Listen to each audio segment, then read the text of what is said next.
Today we shall go on to the fifth factor out of the 9 factors for the sharpening of controlling faculties, namely about samadhi. It runs like this: samadhi sacha nimitta kahena samadhi. By taking the sign of concentration, one can accomplish the bhavana jnana, meditation practice, or insight knowledge. So this will be explained both from the theoretical and practical aspect. This samadhi that we are talking about is Vipassana samadhi or Khanika samadhi. It goes without saying that there are several kinds of samadhi, namely upachara samadhi, neighborhood concentration, which occurs before or prior to absorption, apana samadhi. And then comes apana samadhi, absorption concentration. When you are practicing lokiya jhana, mundane absorptions, such as the first jhana, second jhana, and so on, you become absorbed in it, and you feel, you experience as though your object and jhanic mind is one and the same, such as apana samadhi. Then comes the Khanika samadhi, momentary concentration. This is practiced, cultivated, and accumulated in order to cultivate insight. So, once you are able to concentrate your mind on an object, you should pay attention to it, and such it can be taken as your Vipassana samadhi, insight, concentration. Once you are able to achieve this concentration, you know by yourself, this Khanika samadhi, then if you are able to cultivate this Khanika samadhi in a unique manner, extraordinary manner, if this Khanika samadhi arises extraordinarily, then you can remember this. Try to grasp it, keep it, or remember it. Remember this method that you have applied in achieving this Khanika samadhi concentration. Then follow this method all along in order to sustain this Khanika samadhi. At times the yogi may not be able to concentrate his or her mind. The noting mind may be overshooting or not catching up with the object of attention. Then you can remember your previous experience in which you have cultivated this Khanika samadhi. Then you can fall back or remember this method, how and in what way you have achieved this. Reflecting upon it, you can fall back to the situation and thus achieve this samadhi. Hence this expression, samadhi sacha nimitta kahena. If there's a reason or applying the method which has caused this Khanika samadhi in you, that is what is meant by it. Now the yogis are practicing is not to cultivate this apana samadhi, absorption, concentration. And in order to cultivate this apana samadhi, absorption, concentration, you've got to practice this kind of concentration. Is not on the object of attention. It's not paramatta. It's not a real reality, ultimate reality. Nor atapicaka, not directly experienced thing, nor conditioned phenomena, nor is it leading towards the knowledge of the universal characteristics of impermanence and so on.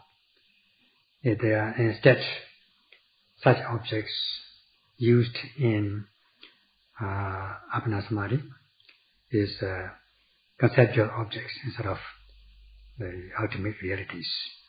On the mind falling on one object or single object, and the mind is concentrated on that object. Let us say when the yogi is practicing the tranquility meditation, taking this kasina object, conceptual object, such as Prithvi, earth object. Saying to oneself, watching this earth, and saying to oneself as earth, first verbally and then mentally, then one will be able to take the sign of the earth object. When concentration arises, such as the Pratibhaga, Nimitta, the sign will appear, which is very close to absorption. It happens before one reaches Apana, absorption. Mind becomes concentrated. Such kind of samadhi, concentration, which arises in this case just before final absorption, is upachara samadhi, neighborhood concentration. When this is fulfilled, then one becomes absorbed and one experiences absorption, jhana, which like the first jhana with 5 factors, namely Videka, Vichara, Piti, Sukha, Ekagata. These are the 5 jhanic factors for the absorption of 5 jhana. The first jhana, this is the practice of Apana Samadhi, absorption, concentration, with the mind falling on one object, one conceptual object, and the mind becomes still, one-pointed, just like when a candle is lit in a very quiet room where there is no draft, then this light, this flame, will be very still. So too the mind becomes still and one-pointed on this single conceptual object. Now the yogis are not practicing such concentration. Neither are they establishing such a concentration. They are only practicing to cultivate Khanika Samadhi, momentary concentration, which we shall discuss. Khanika Samadhi means, out of this Khanika Samadhi, the Khanika means, Khana-ika is made up of 2 words, namely Khana-ika. Khana means momentary. In terms of time, we can say that it's mere a second of the time, and ika means falling one-pointed on an object. So, such is Khanika, momentarily falling on an object. And then Samadhi is concentration. So, the concentration which falls momentarily on an object. Khanika Samadhi, momentary concentrating one's mind, moment to moment, on the realities of mind and body, which are directly experienceable, not through conceptual knowledge, not through imagination, not through thoughts, like in the case of this conceptual practice, meditation on conceptual objects, like Prithvi, conceptual objects. In this case, Khanika Samadhi is not on conceptual objects, or instead on the realities, the ultimate realities. Let us say, when Sayadaw is speaking, the sound strikes your eardrums, comes to your ears, and you hear his sound, his voice. So because you have the ear, or your ear is in good condition, you can hear the voice. So there you have the ear or ear sensitivity, or sensitive part of the ear, and then the sound or sound waves, and then the hearing consciousness. The ear or eardrum or sensitive part of the ear is known as base element, where your sound waves, which are the striking element, strikes every time he speaks, giving rise to hearing consciousness. This is ignition element, where when the sound and the mind comes into contact, when the voice, the sound of voice is pleasant, then you feel pleasant. Now, if otherwise you don't feel pleasant, so there is this feeling or sensations involved in it. In this way, by speaking and hearing, there is this hearing consciousness, the contact and the feeling. which three of them make up this mentality. So there are these three elements involved in hearing: base element, striker element, and ignition element. They are the individual characteristics. They are the mind-body realities. They are experienceable, directly experienceable. They're quite obvious. So in order to know this, you note or apply your mindfulness at the very moment, with the mind focused, energetically focused on the object, sustaining your mindfulness in this way, giving rise to momentary concentration. At times, your mindfulness and concentration may fall on the ear or eardrum. You may be observing the ear or eardrum. At other times, you may be observing the sound. At other times, you may be observing the voice, hearing consciousness, hearing contact, and feeling. So in this way, you may be observing these ultimate realities of mind and body. The last ones are mentalities. Whichever one you note and observe, you are able to understand or observe, note and observe as it arises. If it arises on the ear, you notice the eardrum. If it notes on the hearing consciousness, then you know this as hearing consciousness. This happens at the very moment of hearing. When you apply your mindfulness at the very moment of hearing.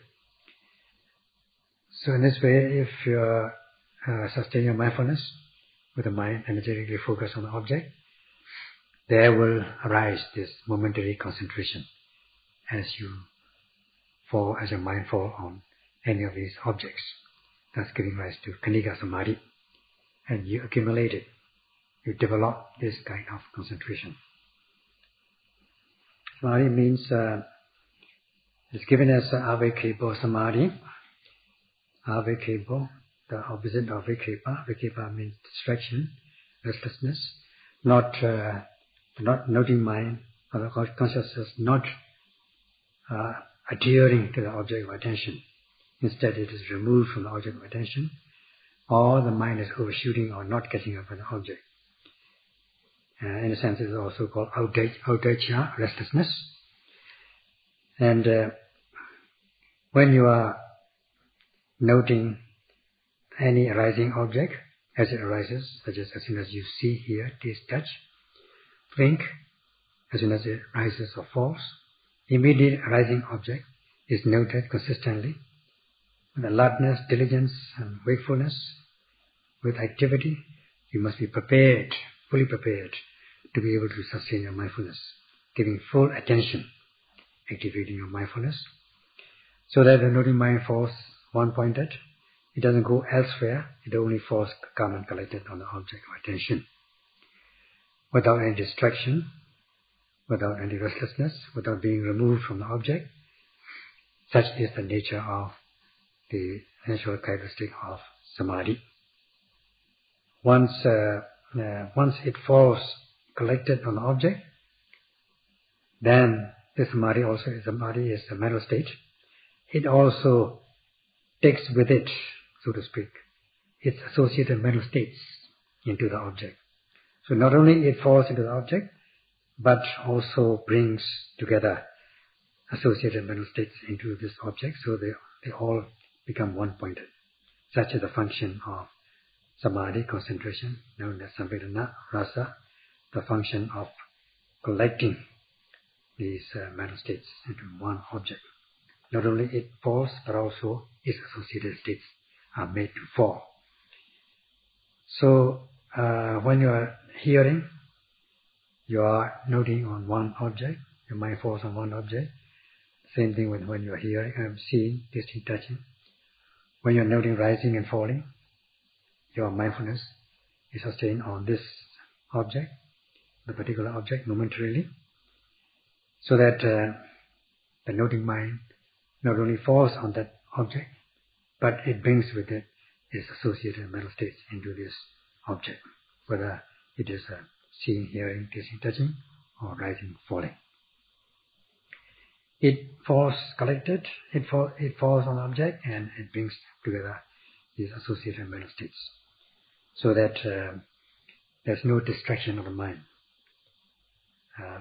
They become calm and collected, such as it is manifested as falling, calm and collected on a single on one object. Such are the qualities of concentration, samadhi, in terms of natural characteristic, function, and manifestation, as is given in the text. When one is concentrating on one object, the mind does not go elsewhere, not restless, not distracted.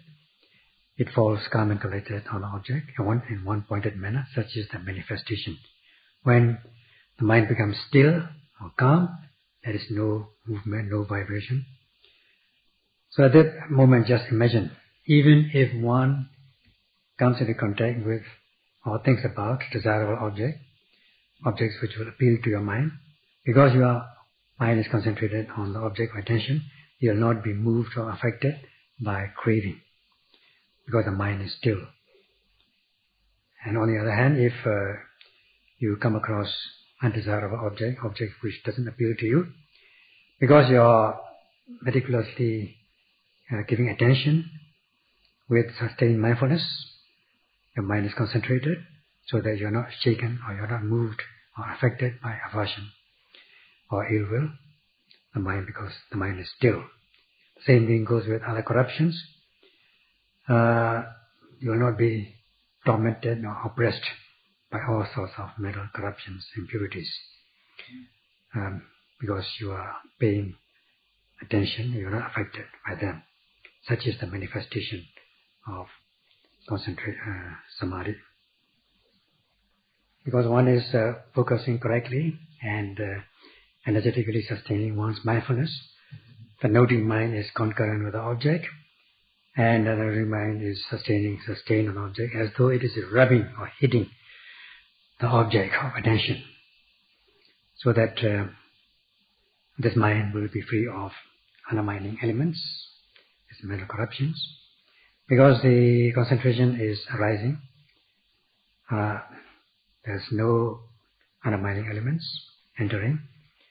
There's no mental waves or mental pollutants, because like the clear water, when the water is free of waves and turbid or muddy sediments, then the water is clear. So too with the mind.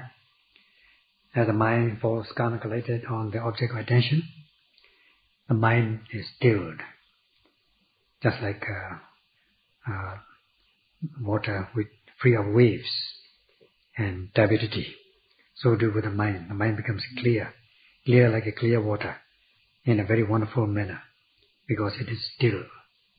So individually or momentarily, if you calculate, if you just imagine, it won't be so strong. But if you accumulate these energies, this concentration, moment by moment, and hundred by hundreds and thousands continuously, then it will give rise to a wonderful concentration, the energy of concentration. This is what one has to accumulate, and such is the Khanika Samadhi, momentary concentration, unlike this conceptual practice and tranquility meditation, Apana Samadhi, in one conceptual object. Instead, it is concentrated on the immediately arising, presently arising, directly experienceable realities, ultimate realities of mind and body. Such is momentary concentration, Khanika Samadhi. Ordinarily, people think that only when one's mind is concentrated on one object for a certain length of time, do they think that real concentration. They don't consider as concentration the mind when the mind falls momentarily, say for a second, each on the realities of mind and body as concentration, as real concentration.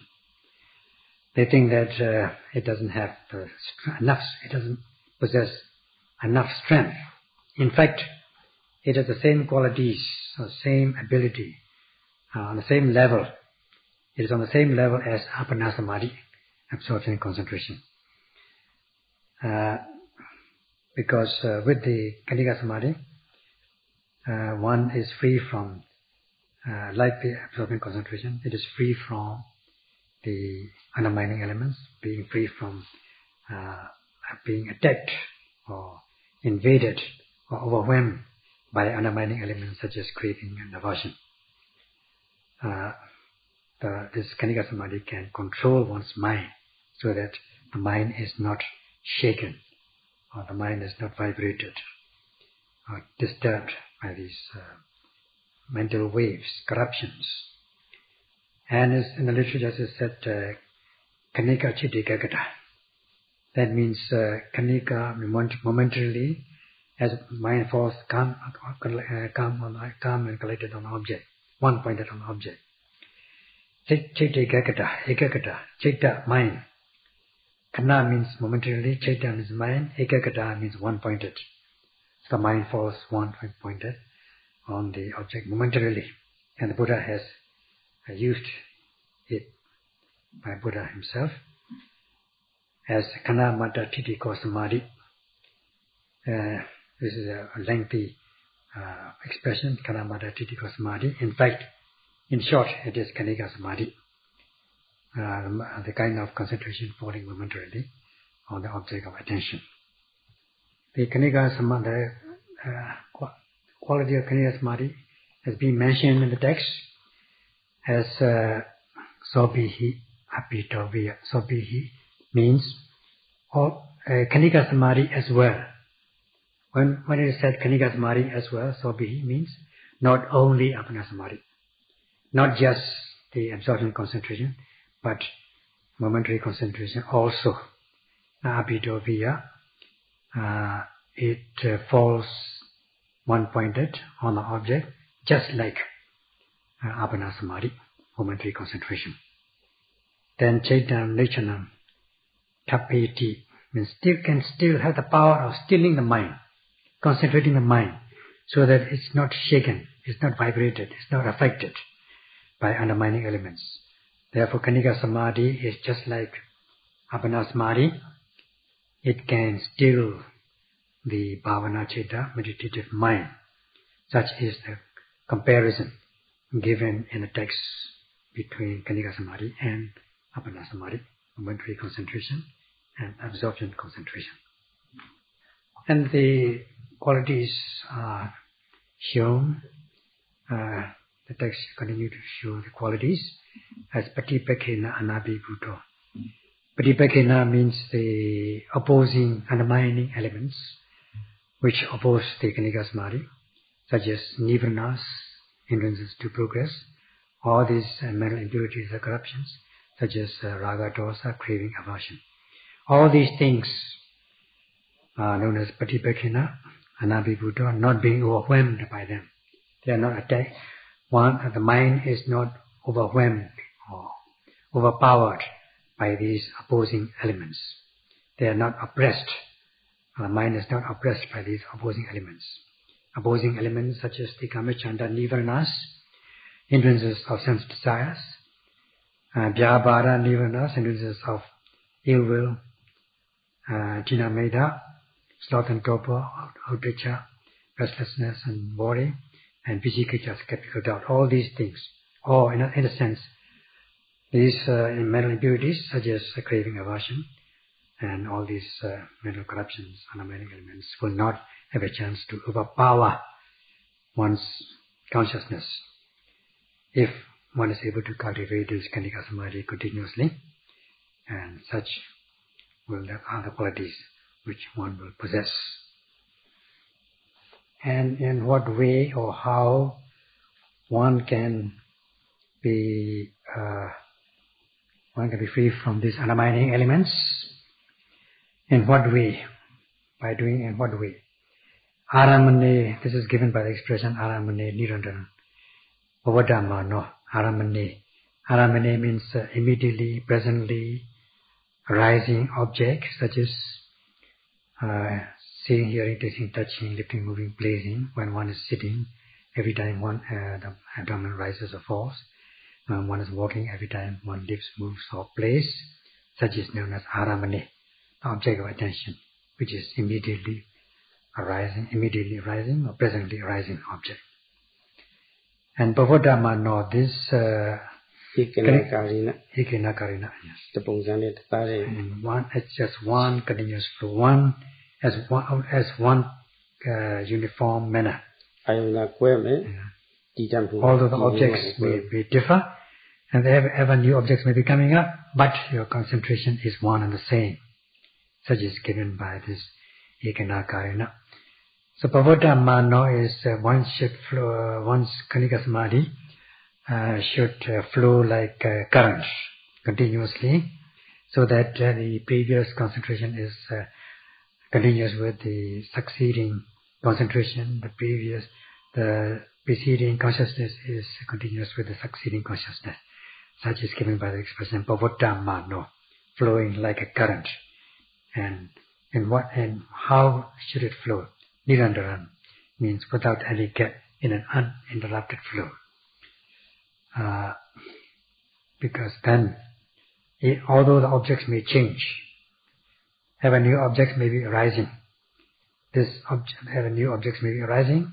There may be change in the nature of the object, but the concentration remains the same. The Kanika Samadhi will remain the same, so that it is continuous flow.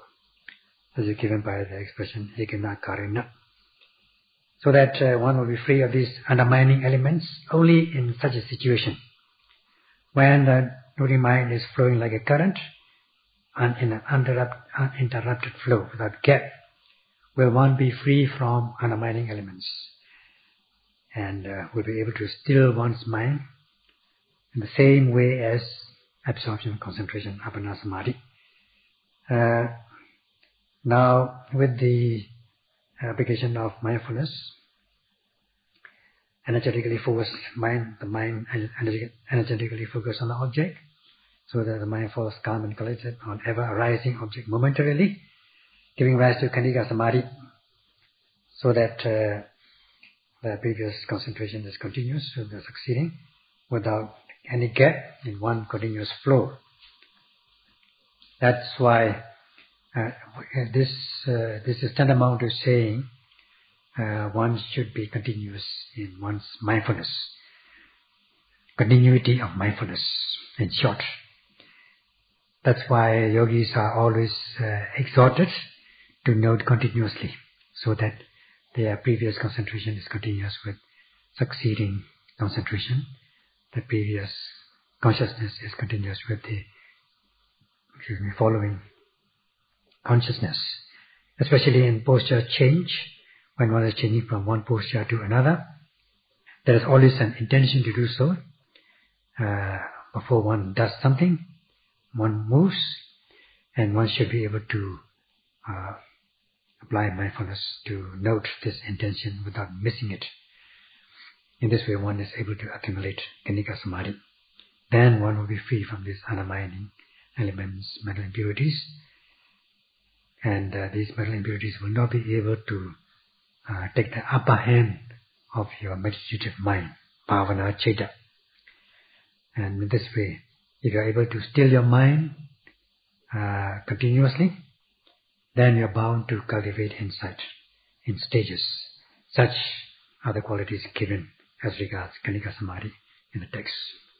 Understanding, having faith and confidence in this causes for the cultivation of Kanika Samadhi, one should focus your mind energetically, so that the mind is sustained on the object of attention. Then the mind will become concentrated and will be able to cultivate insight in a wonderful manner. Your insight knowledge will become very clear, bright, progressive, strong, panoramic, and sharp. So you have to ask yourself this question: are you doing according to this exhortation. I practicing according to the sutta line, according to the line, or out of line, just like writing a sentence according to the line in a book. If you write on the line, your sentence will be straight. If you don't do so, you'll be going up and sometimes going down. You'll not be straight. So yogis are not to do like this, but instead they should act in line according to sutta. Otherwise, if you're not acting according to what is being taught, then this will not be the responsibility of the teachers. If you're not able to cultivate knowledge, it will be the responsibility of the yogis, practitioners. So one should be able to practice according to line for the benefit of both, so that it will be worth coming here to undertake the practice and worth teaching from the side of the teachers.